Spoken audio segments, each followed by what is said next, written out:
My YouTube channel. This is महिमा Rajput and आज जो मैं टॉपिक स्टार्ट करने वाली हूँ, आज से मैं रेस्पिरेटरी सिस्टम की सीरीज़ स्टार्ट करने वाली हूँ मेडिकल सर्जिकल नर्सिंग के लिए। आज का टॉपिक है हमारा निमोनिया। निमोनिया क्या होता है? निमोनिया का मतलब होता है जो हमारे लंग्स में इन्फेक्शन या इन्फ्लामेशन हो जाता है ना माइक्रो ऑर्गेनिजम्स की वजह से, उसे हम निमोनिया बोलते हैं। Pneumonia it is an inflammation of the lungs parenchyma. ये एक इन्फ्लामेशन होता है जिसमें हमारे लंग्स के टिश्यूज में इन्फेक्शन हो जाता है, इन्फ्लामेशन हो जाती है लंग्स के टिश्यूज में, caused by various micro organism. बहुत सारे अलग अलग माइक्रो ऑर्गेनिजम्स की वजह से, जैसे कि बैक्टीरिया, वायरस, फंगस, माइक्रोबैक्टीरियम, इन सभी माइक्रो ऑर्गेनिजम्स की वजह से जो इन्फ्लामेशन हमारे लंग्स में हो जाती है, लंग्स के टिश्यूज में हो जाती है, उस कंडीशन को हम निमोनिया बोलते हैं। ठीक है, अब निमोनिया के लिए क्या वर्ड यूज होता है? निमोनियोआइटिस term is used for the inflammation of lungs tissues।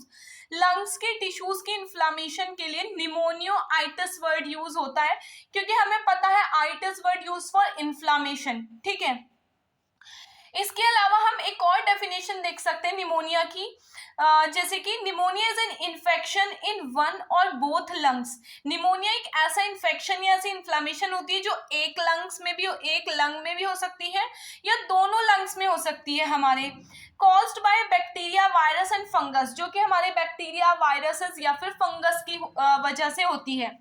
The infection causes the inflammation in the air sac in your lungs called alveoli। Alveoli, इसमें क्या होता है मेनली कि जो इन्फेक्शन होता है ना, पहले माइक्रो ऑर्गेनिज्म हमारे अंदर जाएगा, उसकी वजह से इन्फेक्शन होगा, इन्फेक्शन इन्फ्लामेशन कॉज करेगी। इन्फ्लामेशन जो होगा हमारा, वो हमारे एयर सेक्स में होता है, मतलब कि जो हमारी एल्वेलॉइल्स होती है ना, जहाँ पर गैसेस एक्सचेंज का प्रोसेस होता है, आपने फर्स्ट ईयर के एनाटॉमी में पढ़ा होगा, उसमें वो एल्वेलॉइल में ही हमारा इन्फेक्शन होता है, उसी में इन्फ्लामेशन बनती है, जिसकी वजह से क्या होता है, एल्वेलॉइल्स फिल्ड विथ फ्लूइड और पस। एल्वेलॉइल्स में बहुत ज्यादा फ्लूइड का कलेक्शन हो जाता है, म्यूकस का कलेक्शन हो जाता है या फिर पस का कलेक्शन हो जाता है, and making a breathing difficulty, जिसकी वजह से गैसेस एक्सचेंज नहीं होती, ऑक्सीजन एब्जॉर्ब नहीं हो पाती, कार्बन डाइऑक्साइड बाहर नहीं जा पाती, जिसकी वजह से ब्रीथिंग डिफिकल्टी होती है। ठीक है, क्लियर? निमोनिया क्या है? निमोनिया एक ऐसी डिजीज कंडीशन होती है जिसमें इन्फेक्शन या इन्फ्लामेशन हो जाता है हमारे लंग्स के टिश्यूज में, किसी भी बैक्टीरिया, वायरस या फंगस की वजह से। ये एक लंग्स में भी हो सकता है, ये दोनों लंग में भी हो सकता है। ठीक है, और इसमें मेनली हमारे कौन सा पार्ट अफेक्ट होता है लंग का? एल्वेलॉइल पार्ट जो होता है वो अफेक्ट होता है। एल्वेलॉइल जो होती है उसमें इन्फेक्शन या इन्फ्लामेशन हो जाती है, उसमें पस और जो भी हमारे फ्लूइड्स कलेक्शन है वो हो जाता है, जिसकी वजह से ब्रीथिंग डिफिकल्टी होती है। नेक्स्ट आ जाएगा हमारा क्लासिफिकेशन ऑफ निमोनिया। कितने कितने पार्ट में क्लासिफाइड है, ये कितने टाइप्स का होता है? सबसे पहले निमोनिया के जो टाइप्स है उसमें सबसे पहले आता है community acquired pneumonia, health care associated pneumonia, hospital acquired pneumonia, ventilator associated pneumonia.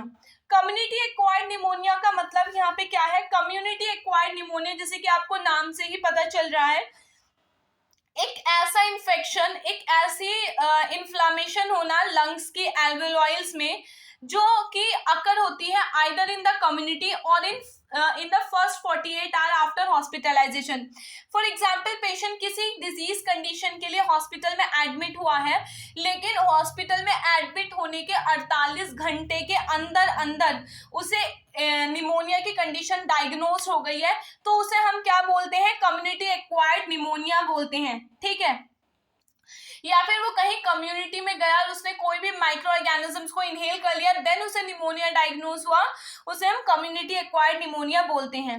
The pathogen causes the community acquired pneumonia are, जो कम्युनिटी एक्वायर्ड निमोनिया कॉज कर सकते हैं उन पैथोजन के नाम क्या क्या है? जैसे कि Streptococcus aureus pneumonia, Streptococcus pneumonia, mycoplasma pneumonia, Haemophilus influenza. ठीक है। इन माइक्रो ऑर्गेनिजम्स, इन बैक्टीरियाज की वजह से क्या होता है, कम्युनिटी एक्वायर्ड निमोनिया देखने के लिए मिलता है। नेक्स्ट आता है हमारा health care associated pneumonia. Health care associated pneumonia क्या होता है, the health care associated pneumonia occur in non hospitalised patient with extensive hospital care contact. This pneumonia occur in emergency department. The मतलब ये the hospital healthcare associated pneumonia is difficult to treat and the antibiotic treatment is not delayed. Health care associated pneumonia वो pneumonia होता है जो कि हमारे non hospitalise patient में देखने के लिए मिलता है। जैसे कि फॉर एग्जांपल पेशेंट्स ओपीडी में आते हैं, ठीक है, उनमें देखने के लिए मिलता है, या फिर कोई इमरजेंसी कंडीशन में आए हैं उनमें जो निमोनिया देखने के लिए मिलता है उन्हें हेल्थ केयर एसोसिएटेड निमोनिया बोलते हैं। Next, health care associated pneumonia बहुत ज़्यादा डिफिकल्ट होता है ट्रीट करने के लिए, मतलब ट्रीट नहीं हो पाता इतनी आसानी से, और एंटीबायोटिक ट्रीटमेंट हमें लगातार देना होता है पेशेंट को, उसमें कोई डिले नहीं करना होता है। नेक्स्ट आता है hospital acquired pneumonia. Hospital acquired pneumonia is occurring 48 hours or more after the hospital admission that didn't appear to be intubating or at the time of admission. Hospital acquired pneumonia वो pneumonia होता है जो 48 घंटे के अंदर अंदर या 48 घंटे के बाद देखने के लिए मिलता है। किसमें, पेशेंट्स में, जो कि जब पेशेंट एडमिट हुआ था तब उसे निमोनिया की कंडीशन नहीं थी, वो किसी और कंडीशन की वजह से एडमिट हुआ था, लेकिन अब उसे डायग्नोसिस क्या कर दिया गया है, निमोनिया भी उसे डायग्नोज हो गया है, that is called the hospital acquired pneumonia.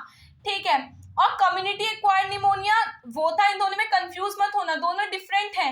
ये तो हॉस्पिटल एक्वायर्ड निमोनिया तो हमें हॉस्पिटल में आकर के हुआ है, कम्युनिटी एक्वायर्ड निमोनिया या तो कम्युनिटी के कांटेक्ट में अगर हम आ रहे हैं, कोई बहुत ज्यादा लोगों के कांटेक्ट में आ रहे हैं, या फिर हॉस्पिटलाइजेशन के बाद हो रहा है, ठीक है, हॉस्पिटल में एडमिट होने के बाद या फिर हॉस्पिटल में रुकने के बाद हमारा, और ये community acquired pneumonia.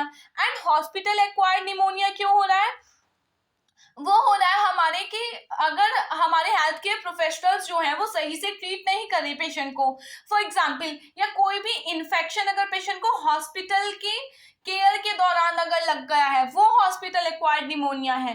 Community acquired pneumonia के हॉस्पिटल में आने की वजह से हुआ है। नेक्स्ट आता है ventilator associated pneumonia. Ventilator associated pneumonia is a subtype of hospital acquired pneumonia. ये हॉस्पिटल एक्वायर्ड निमोनिया का ही एक सब टाइप होता है, और ये उन पेशेंट्स में मतलब उन पेशेंट्स में देखने के लिए मिलता है जो वेंटिलेटर पर होते हैं, जिन्हें एंडोट्रेकियल इंट्यूबेशन डला हुआ होता है, एंडोट्रेकियल ट्यूब जिनमें डली हुई होती है। ठीक है, इसके बाद आता है, क्योंकि एंडोट्रेकियल ट्यूब का अगर अच्छे से प्रॉपरली केयर नहीं होगी तो माइक्रो ऑर्गेनिज्म ग्रो करने लगेंगे और निमोनिया की कंडीशन होने लगेगी। नेक्स्ट आते हैं हमारे रिस्क फैक्टर। क्या क्या रिस्क फैक्टर होते हैं हमारे निमोनिया के। सबसे पहले रिस्क फैक्टर क्या है, the infant from birth to 2 year old, की जो बच्चे होते हैं उनमें निमोनिया होने के सबसे ज्यादा चांसेस होते हैं। आपने देखा भी होगा कि जो बच्चों को डायग्नोज किया जाता है वो सबसे ज्यादा निमोनिया से किया जाता है। तो ऐसे बच्चे जो पैदा हुए हैं या 2 साल तक के बच्चों को निमोनिया सबसे ज्यादा देखने के लिए मिलता है। Next, people age 65 years and older, जो लोग 65 साल से ज्यादा के होते हैं, 65 साल के होते हैं, उससे ज्यादा के, मतलब जो ओल्डर पीपल होते हैं, जो बूढ़े लोग होते हैं, उनमें ज्यादा देखने के लिए मिलता है निमोनिया।